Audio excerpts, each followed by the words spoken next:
6000 ரூபாய் சாமான் வாங்கணும்னு ஏதோ 6 கோடி ரூபாய் சாமானை கொள்வனவு செய்த ஒரு எண்ண கரு உண்டாயிடுச்சு.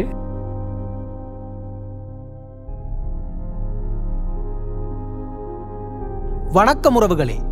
மட்டக்களப்பு தந்த மாமனிதன் ஜெகதீஸ்வரன். மட்டக்களப்பையும் சூழ்ந்திருந்த போர் அரக்கனையும் கண்டு இவர் அஞ்சவில்லை. நெருக்கடியால் நாட்டை விட்டு ஓடி ஒளியவில்லை. தன் மக்களில் பேரன்பு கொண்டவர், இயற்கை வளம் மிக்க தாய்மண்ணை காதலிப்பவர், மக்கள் நலனை முன்னிறுத்தி பயனுள்ளவனாக தன்னை உயர்த்தியவர். மனிதத்தால் வென்று ஜெகம் ஜொலிக்கும் ஜெகதீஸ்வரன் அவர்களை பற்றி அறிந்திடுவோம். மட்டக்களப்பு செங்கலடி நீர்ப்பாசன இலாகாவில் 1981ஆம் ஆண்டு கடமைக்கு சென்றேன். அந்த வேளையில் எனது தந்தையார் ஆகிய நடனபாதம் என்பவருக்கு நான் சிறிய கடையை போட்டு நடத்துவதற்கு கொடுத்திருந்தேன். என்றால் எனக்கு உரிய சம்பளமும் பணமும் போதாது. நான் வரும்போது அவருக்கு ஒத்தாசையாக மரக்கறி வகைகள், சில்லறை கடைக்குரிய சாமான்கள் அவற்றை கொள்வனவு செய்து அவர் கடையில் கொடுத்துவிட்டு நானும் அவருக்கு உதவியாளனாக சிறிய காலம் கடமையாற்றி வந்தேன். இவ்வாறு வரும் வேளையில் 83 கலவரம் ஏற்பட்ட நிலையில் எனக்கு போக முடியாத சூழல் ஏற்பட்டது. நான் எமது இன்ஜினியரிடம் வந்து கூறினேன், சார் எங்களுக்கு குவார்ட்டர்ஸில் தங்கியிருந்து வேலை செய்ய முடியாது, நாங்கள் தற்காலிகமாக போய் வந்து கடமை ஆற்றுகிறோம் என்று கூற அவர் ஒரே தரமாக கூறிவிட்டார், உங்களுக்கு வேலைக்கு தங்கியிருந்து வேலை செய்ய முடியும் என்றால் வேலை செய்யுங்கள், இல்லாட்டி வீட்டை போங்கள் என்று எமது நீர்ப்பாசன பொறியியலாளர் கூறியதன் அடுத்து எமது வீட்டில் ஏற்பட்ட கலந்துரையாடலின் இறுதி முடிவாக வேலையை விட வேண்டிய சூழல் உருவாகியது. அப்பாவின் கடையில் மீண்டும் சிறிய ஒரு பணத்தை முதலீடு போட்டு 1983ஆம் ஆண்டு மீண்டும் கடையை ஆரம்பித்தேன். ஆரம்பித்த வேளையில் நான் சாதாரண கடையில் ஒரு நாள் வியாபாரம் செய்தவனும் அல்ல. இந்த நடவடிக்கைகள் எனக்கு தெரியாது. மக்கள் பசி போக்க என்றுமே அரிசி அவசியம். மண்ணில் விழும் மழைத்துளிகளால் விளையும் நெல்மணிகள் அன்னமாகின்றன. மட்டக்களப்பு நெல் விளையும் தங்க பூமி. இதனால் அரிசி விற்பனையில் தனது முழு கவனத்தையும் செலுத்தினார். விளையும் நெல்லை அரிசியாக திரிக்கும் ஆலைகள் காத்தான்குடி, மருதமுனை, கல்முனை போன்ற இடங்களில் இருந்தது. தனது சைக்கிளில் அரிசி மூட்டைகளை கட்டி கொண்டு வந்து மக்களுக்கு விற்பனை செய்தார். அரிசி வியாபாரம் சூடுபிடிக்க வழிப்பயணத்தில் ஈடுபடும் வாகனங்களிலும் அரிசி மூட்டைகளை ஏற்றி இறக்கினார். தனக்கு மட்டுமின்றி அப்பகுதியில் உள்ள சக வியாபாரிகளது அரிசி தேவைக்காகவும் அரிசி மூட்டைகளை ஏற்றி இறக்கினார்.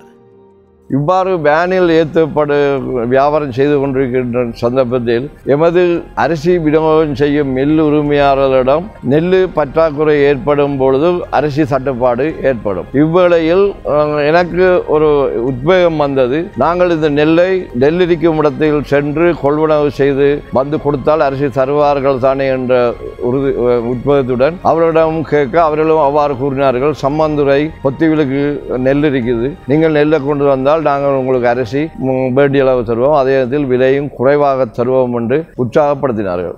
நானும் உடனடியாக அவர்களது லொரியை எடுத்துக்கொண்டு சம்மாந்துறை, பொத்திவில் போன்ற இடங்களுக்கு சென்று நாங்கள் நெல்லை கொள்வனவு செய்து வந்து குறிப்பிட்ட அரிசி உரிமையாளர்களிடம் கொடுத்து அவர்களும் மேலும் 25 ரூபா 50 ரூபா விலையை குறைத்து எனக்கு அரிசியை தரும்போது அவர்களது லொரியிலேயே அரிசியை ஏற்றி மட்டக்களப்பு மாவட்டத்தின் பல பகுதிகளுக்கும் விநியோகம் செய்யக்கூடியவனாக அந்த சூழல் அமைந்திருந்தது. ஏனெனில் ஒரு பக்கம் பிரச்சனைகள், நாட்டு பிரச்சனைகள் இருந்தது, அரிசி உற்பத்தி குறைவாக இருந்தது, அதே நேரத்தில் தேவை கூடுதலாக இருந்தது. அந்த சூழலில் நானும் அது சரியான முறையில் அதை பயன்படுத்தி நெல்லை கொள்வனவு செய்து அரிசாக்கி அரிசி அவர்களது லொரியிலேயே எமது இடத்து கடைக்கு அயல் கடைகளுக்கு கொடுத்து பயணித்து வியாபாரம் செய்து கொண்டிருந்தேன். ஒரு நாள் நான் கல்முனைக்கு அரிசி தேடிக்கொண்டு சென்ற வேளையில் எமது அரிசி ஆலைக்கு தேவையான ஒரு பாத்திரம் ஆறுமுகம் நாடான் கடைக்கு முன்னராக ஒரு டிராக்டரிலிருந்து பறித்தார்கள். அப்போது நான் மோட்டார் சைக்கிளில் சென்ற நான் சற்று திருப்பி எடுத்துட்டு அந்த கடை உரிமையாளரிடம், முதலாளி இந்த பறிக்கிற சாமான் எதுவும் கொண்டம் பண்ணின சாமானை கொண்டு பறிக்கிறார்களா அல்லது இது தேவையாக்கி பயன்படுத்தலாமா என்று கேட்டபோது அவர் வந்து என்னிடம் கூறினார், இது மில்லுக்கு பயன்படுத்துவதுதான், இது பழைய மாடல், இது சட்டி, இது ஒரு 30 மூடையை தான் நெல் அவிச்சு காய வைக்கக்கூடிய ஒரு இயந்திரம் என்று கூறின போது, அப்ப நான் உண்மையில் ஒரு சிறுசாக ஆரம்பிக்க விரும்பின காரணத்தினால் உடனடியாக அவரிடம் மனம் விட்டு கேட்டேன். இதுக்கு எவ்வளவு வரும் முதலாளி என்று கேட்டவுடனே அவர் சிரித்திட்டு ஏன் வாங்க போகிறான்னு கேட்டார். நான் உண்மை நிலையை சொன்னேன். நான் உண்மையா முதலாளி எனும் மில் கட்டல, ஆனால் மில்லொண்டு போடுற நோக்கம் ஒன்று இருக்குது. இது மில்லுக்குரிய சாமான் நான் அடையாளம் கண்டேன். இது புதுசா நல்லமா கூடாதான்றது எனக்கு தெரியாத பட்சத்தில் உங்களிடம் நான் கேட்கின்றேன் என்று சொல்ல அவர் பில் புத்தகத்தை எடுத்து காட்டி சொன்னார். 6000 ரூபாய்க்கு தான் பேசி இந்த இறக்கப்படுது. நீர் செய்வதென்றால் மாத்திரம் உங்களுக்கு அதே விலைக்கு தாரேன். ஏனென்றால் நீர் இந்த நல்ல ஒரு காரியத்தை செய்ய கேட்கின்றபடியால் எனக்கு மேலேயுமான காசு தேவையில்லை என்று அவர் நான் அரிசிக்கு கொண்டு கொண்ட காசில் 6000 ரூபாய் கொடுக்க கைமுழுத்தம் இந்த கேட்டுட்டு கையை முடிச்சு காசை வாங்கி கொண்டு சொன்னார், நீ கொண்டு போகலாமண்டு. நான் அரிசி வாங்குகிற எண்ணம் ஒன்று இல்லாமல் சந்தோஷத்தில் மட்டக்களப்புக்கு வந்து எனது உழவு இயந்திரத்தை எடுத்துக்கொண்டு போய் அதை ஏற்றி கொண்டு இங்கே பறைச்சிட்டு அடுத்த நாள் தான் உண்மையாக அரிசி கொள்வனவுக்கு சென்றது. அதை கொண்டு போய் ஒருத்த இறக்கி வச்சுட்டு அன்றிலிருந்து எனக்கு ஒரு உத்வேகம், இதை வாங்கிட்டோமே 6000 ரூபா சாமான் வாங்கணும்னு ஏதோ 6 கோடி ரூபா சாமானை கொள்வனவு செய்த ஒரு எண்ண கரு உண்டாயிடுச்சு. நான் அன்றிலிருந்து இந்த மில்லொண்டுக்கு வளவு தேடணும் உண்டு. அதுக்கு பிறகுதான் நான் வளவுண்டை தேடினேன். எமது கிராமத்தில் உள்ள ஏரம்பையாவின் காணியை போய் கேட்டு பார்ப்போம். ஐயா உங்களிடம் ஒன்று கேட்க போகின்றேன், ஆனால் சரியா பிள்ளையாண்டு எனக்கு தெரியவில்லை, உங்களுக்கு தேவை இருக்கோ தெரியவில்லை. உங்களோட சவக்காலைக்கு முன்னுக்குகிற காணியையா கொடுக்குறேன்டா தருவீங்களான்னு கேட்டார். என்ன காரணம் ஒன்று கேட்க நான் சொன்னேன், இப்படி மில்லொண்டு போடணுமையா, நம்மளோட இடத்துல வேலை செய்கிறதுக்கு ஆட்கள் வேலைக்கு ஆள் இருக்குது. அதே இதில் அரிசி தட்டுப்பாடாக இருக்கின்றது. மற்றது அரிசியும் விலை கூடையா, நாங்கள் இந்த இடத்துல ஆரம்பித்தோம்னா நம்மளோட ஊராக்களுக்கும் வேலையாகும். அரிசியும் போதிய அளவு நவம்பர் டிசம்பர் மாதம் எல்லாம் புழுங்கல் அரிசி வரும்.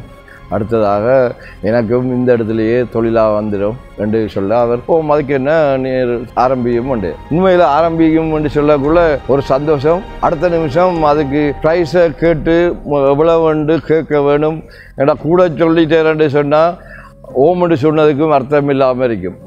அப்போ ஐயா அது சரியா உழவுண்டு சொல்லுங்களேன்னு சொன்னார். உடனே அவர் உண்மையில் போய் அவர் வந்துட்டார். அவரை மறக்க இயலாது. அவர் கேட்ட விஷயம், உங்கள்கிட்ட காசு இருக்கா இப்போ எனக்கு தாரத்துக்கு? எனக்கு தெரியுதுனாலே உங்களோட நீர் மில்லை கட்டி ஆரம்பித்து ஓடக்குள்ளே நான் நிலைமையை பார்த்து கேட்கக்குள்ளே காசு தர மாட்டேன். அப்போ எனக்கும் ஒரு சந்தோஷம், ஒரு குறிப்பிட்ட ஒரு கொஞ்சம் காசாவது நம்மளுக்கு போகாமல் அவ்வளோ காசையும் கட்டுறதுக்கோ அல்லது மிஷினரிக்கோ அல்லது கரண்ட்டுக்கோ நாம் செலவழிக்கலாம்னு நினச்சிட்டு வீட்டை போய் அடுத்த நாள் எல்லா விடையும் சொன்னான்னு இப்படி ஒரு எக்கிரிக்கு நானும் உடம்பட்டு வந்துக்கிறேன் ஐயா சாரண்டிக்கிறேன்டா. அதில் நம்மளோட சொந்தக்காராக்கள் தங்கச்சி தம்பி எல்லாம் சொன்னாங்க, அது அண்ணன் நீங்கள் இப்போ கட்டடத்தை கட்ட போகிறன்றீங்க, மிஷினரி போட்டுன்றீங்க, அந்த பெரிய மில்லை இது செய்யக்குள்ள காணி இன்னொரு ஆள்ற பேரில் வச்சுட்டு நீங்கள் செய்கிற நேரம் இவருக்கு குணம் மாறலாம், இல்லாட்டி பிள்ளைகள் பேர பிள்ளைகளை குணம் மாறினா நீங்கள் யார்கிட்ட கேட்குறது பிரச்சனை வருமானான்ட்டு. எனக்கு இவர் அந்த வசனம் பாவிச்சதுக்கு நான் இந்த வசனத்தை திருப்பி போய் அவர்கிட்ட ஒப்ஜெக்ட் பண்ணி இல்லையா இப்படி சொல்கிறாங்கன்ட்டு சொல்கிறதுக்கு எனக்கு மனம் இடம் கொடுக்கல. நான் இவங்கள்ட்ட சொன்னேன், இதுதான் எந்த நோக்கம். அவர் நல்ல நோக்கத்திலாம் சொல்லிக்கிறார். அவரோட மனதை நாம் புண்படுத்த விரும்பல. அதே நேரத்தில் இன்னட்டையும் காசு இல்லை, அவர் சொல்கிற அமௌண்ட்டை கொடுக்குறதுக்கு உண்மையான இது அவர் அப்படி செய்ய மாட்டேன். நாங்கள் பயணிப்போம் என்று சொல்ல இவங்களும் பிறகு மௌனமாக வந்தாங்க. நான் உண்மையாக அந்த இடத்துல 2009ஆம் ஆண்டு கல் வச்சு கட்டட வேலையை ஆரம்பித்து திறப்பு விழாவுக்கு தயாராகின வேளையில் யுத்தம் ஒன்று ஆரம்பித்து 1990ஆம் ஆண்டு மட்டக்களப்புட அசாதாரண நிலை உருவாகிச்சு. 1989 அரிசி ஆலை ஸ்தாபிக்கும் முயற்சி கைகூடி வந்தது. அந்த நேரம் இடம்பெற்ற உள்நாட்டு யுத்தம் காரணமாக முயற்சி தடைப்பட்டது. இருந்தாலும் ஜெகதீஸ்வரன் அவர்களது கனவையும் தளராத நம்பிக்கையையும் விடாமுயற்சியையும் அசைக்க முடியவில்லை. ஓயாத முயற்சியால் மீண்டும் 1991 அரிசி ஆலையை நிறுவினார். போர்க்காலங்களில் இவரது அரிசி ஆலையானது மட்டக்களப்பு மட்டுமின்றி வெளி மாவட்டத்தினருக்கும் அரிசியை தட்டுப்பாடின்றி பெற வழிவகுத்தது. அரிசி ஆலை மூலம் உழைப்பால் உயர்ந்தார். போர் மேகம் நிறைந்த காலம் அது. மக்கள் தமது தேவைகளுக்காக மட்டக்களப்புக்கு வெளியே செல்வதை தடுக்க எண்ணி புகைப்பட பிரதிகள் கழுவும் வியாபாரத்தை ஆரம்பித்தார். தன்னால் சக வியாபாரிகள் பாதிப்புறக்கூடாது என்பதில் உறுதியாக இருந்தார். அதற்கேற்பவே தனது வணிகத்தை விரிவுபடுத்தினார். விவசாயிகளின் எரிபொருள் தட்டுப்பாட்டினை போக்குவதற்காக மட்டக்களப்பு நகர் மத்தியில் எரிபொருள் நிலையம் ஒன்றினை உருவாக்கினார். நெல் பயிரிடும் விவசாயிகளின் நண்பன் ஜெகதீஸ்வரன் விவசாயிகளை பாதிக்காத வகையில் தானே நெல்களை கொள்வனவு செய்வார். விதை தட்டுப்பாட்டுகளினை போக்குவதற்காக ஜெர்மனியில் இருந்து இயந்திரத்தினை இறக்குமதி செய்து உற்பத்தி செய்தார். நெல் உற்பத்தி மட்டுமின்றி உப உணவு பயிரிடல், கோழி மற்றும் மாடு வளர்ப்பிலும் ஈடுபட்டு வருகின்றார். அது மட்டுமல்லாமல் பசும்பாலினை வெளியிடங்களுக்கு அனுப்புவதனை தடுப்பதற்காக பால் உற்பத்தி பொருள் மையம் ஒன்றினையும் உருவாக்குகின்றார். ரசாயனம் கலக்காத உணவுகள் உற்பத்திக்கு மக்கள் மீண்டும் திரும்ப வேண்டும் என்பதற்காக உதாரணமாக திகழ்கின்றார். எனக்கு இது சின்னலிருந்து ஊக்கம் கொண்டு நாங்கள் இயற்கை வேளாண்மை செய்வது, அந்த இதிலிருந்து வார ரசாயன பசலை இல்லாத உணவுகளை என்ற நம்மளோட சந்ததியினர் முன்னர் செய்த மாதிரி நாங்களும் சாப்பிடணும்னு விருப்பம். அந்த அடிப்படையில் நாங்கள் தொழில்கள் பயணிக்கும் போது ஆடு மாடு கோழி என்று சொல்லி சிறிய அளவில் கொஞ்சம் கொஞ்சமாக வச்சுருந்தது. தோட்டமும் அப்படி தான் வீட்டில் ஒரு சிறிய அளவில் செய்கிறது. அது எங்களை தேவைக்கு போதாமலும் மற்றது ஒரு வேலைக்கு ஆக்கள் வச்சு அமர்த்தி அதை சரியான முறைக்கு செய்கிறதுக்கு ஏற்றளவு காணாது. இப்போ அந்த சூழ்நிலையில் தான் இந்த புல்லுமலை என்ற இடத்துல ஒரு 26 ஏக்கர் காணி, ஒரு நல்ல தரமான மண்வளம், தண்ணி வளம், எந்த பயிரை நாட்டாலும் நாங்கள் பிரயோசனம் எடுக்கக்கூடிய இடமாக எனக்கு தென்படுச்சு. நாம் பார்வையிட்டு அந்த இடத்த எடுத்து இப்போ அதை உழவுகள் செய்து 10 துப்புரவாக்கி இப்போ நாங்கள் கச்சான் நாட்டிட்டோம், சோழன் நாட்டியாச்சு, ஆட்டு பட்டி இருக்குது, பண்டி கோழி மாடு அவ்வாறு இதுகளை செய்துட்டு எங்களோட நோக்கம் ஆர்கானிக் ஃபார்மாக செயல்படுத்த வேண்டும் என்றதான் என்ற விருப்பம். மட்டக்களப்பிலே மிக பிரமாண்டமான அரிசி ஆலைக்கு சொந்தக்காரன் ஜெகதீஸ்வரன். இவரது தொழில் ஸ்தாபனங்களில் 200க்கும் மேற்பட்ட தொழிலாளர்கள் பணியாற்றுகின்றார்கள். தொழிலாளர்கள் தோளில் கை போட்டு பழகும் பெருமை இல்லாத மனிதன். உழைப்பாளர்களை மதித்து உதவிட தயங்காதவர். மக்களது நலனுக்காக உழைக்கும் நேர்மையானவர். உயிர் வாழ உணவளிக்கும் உற்பத்தியில் மக்கள் மனதில் தெய்வமானவர். மனிதம் வென்ற மாமனிதன் ஜெகதீஸ்வரன் அவர்களால் மட்டக்களப்பே பெருமை வருகின்றது. உழைப்பால் உயர்ந்து பிறருக்கு பயன்களை தந்து மக்கள் மனதில் நிலை கொண்ட ஜெகதீஸ்வரன் அவர்களை அறியச் செய்ததில் சகோ தளமும் பெருமை கொள்கின்றது.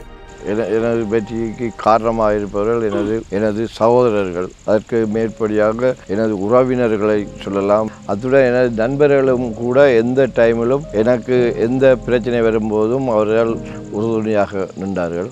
நாங்கள் வங்கியை நாடி சென்ற காலம் போய் தற்போது வங்கியை தேடி வந்து எங்களுக்கு உரிய வசதிகளை செய்து தந்து உறுதுணையாகின்றது. இதற்கு மேலாக நான் உயிருக்கு உயிராக நேசிக்கும் விவசாயிகள் உண்மையில் அவர்களது உச்சக்கட்டமான பங்களிப்புகளை யுத்த காலத்திலிருந்து இன்று வரையும் எங்களது அரிசி ஆலை சம்பந்தமான சகல செயல்பாடுகளுக்கும் உறுதுணையாக நிற்கின்றார்கள். அவர்களை நான் எனது வாழ்க்கையில் உண்மையில் மறக்க முடியாது.